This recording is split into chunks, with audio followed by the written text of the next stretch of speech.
એક અવનવી રેસીપી શીખવાડીશ છે કે ગુજરાતી, પંજાબી, ચાઇનીઝ, કાઠિયાવાડી અને સાઉથ ઇન્ડિયન. તો આજની મારી ફર્સ્ટ રેસીપી છે મેગી પકોડા. ચલો હું તમને એની પ્રથમ લીધું છે મેં એક બાઉલ બોઇલ કરેલી મેગી.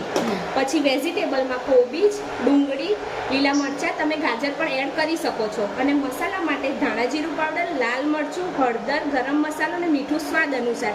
આ બધાને એડ કરવા માટે મેં બનાવી છે પેસ્ટ, જેમાં મેં લીધો છે ચણાનો લોટ.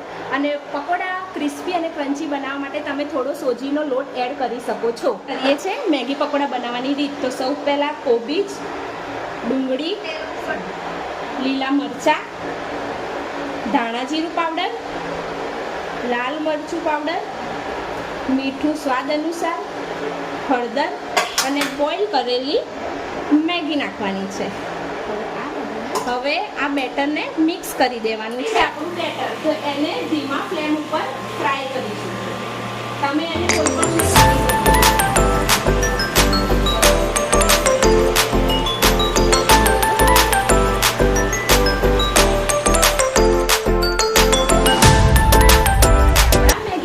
જેને તમે કેચઅપ, ડુંગળી અને દહીં સાથે સર્વ કરી શકો છો.